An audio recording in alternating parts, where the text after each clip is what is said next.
Hi! வாங்க இன்னைக்கு பொட்டுக்கடலை வச்சு ஒரு ஸ்வீட் ரெசிபி பண்ணலாம். அது எப்படி பண்ணலான்னு வாங்க பார்க்கலாம்.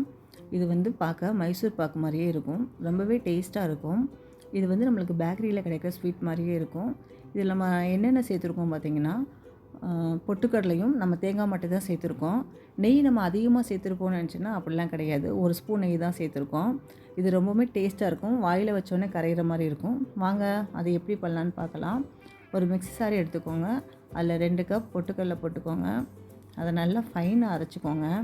அரைச்சிட்டு ஒரு சல்லடை வச்சு நல்லா சலிச்சுக்கோங்க. கொஞ்சம் கொஞ்சமாக வச்சு சலிச்சுக்கோங்க.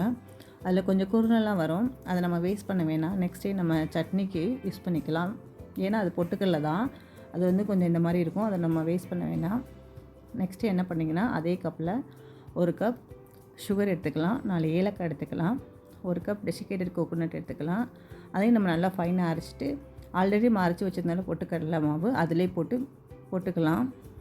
1 ஸ்பூன் நெய் போட்டுக்கலாம். இந்த ஓவரால் ஸ்வீட்டுக்கு நான் 1 ஸ்பூன் நெய் தான் எடுத்திருக்கேன். கொஞ்சமாக பால் எடுத்துக்கோங்க. அதில் கொஞ்சம் கலராக இருக்குன்னா கொஞ்சம் மஞ்சப்பொடி போட்டிருக்கேன். நான் ஓவரால் ஸ்வீட்டுக்கு இவ்வளோ தான் பால் எடுத்துருக்கேன். கொஞ்சம் கொஞ்சமாக ஊற்றிக்கோங்க. இல்லாட்டா ஒரு மாதிரி தண்ணி மாதிரி ஆகிடும். கொஞ்சம் கொஞ்சமாக ஊற்றி நல்லா பூரி மாவு பிசைகிற அளவு நல்லா பிசைஞ்சு எடுத்துக்கோங்க. அதை என்ன பண்ணுறீங்கன்னா, ஒரு பட்டர் ஷீட்டில் வச்சு நல்லா ரோல் பண்ணிக்கோங்க.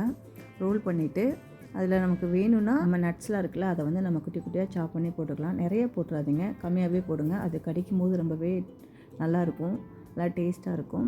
நம்ம அதை வந்து ஃப்ரீசரில் ஒரு 1/2 அன் ஹவர் வச்சு எடுத்துக்கலாம். எடுத்துகிட்டு நமக்கு எந்த மாதிரி ஷேப் வேணுமோ அந்த மாதிரி நம்ம கட் பண்ணிக்கலாம். நல்லா குட்டி குட்டியாக கட் பண்ணிக்கோங்க. இது பார்க்க வந்து நமக்கு கடையில் கிடைக்கிற மைசூர் பாக்கு மாதிரியே இருக்கும். உங்களுக்கு ஒயிட் சுகர் வேணான்னா நீங்கள் நாட்டு சக்கரையில் கூட ட்ரை பண்ணலாம்.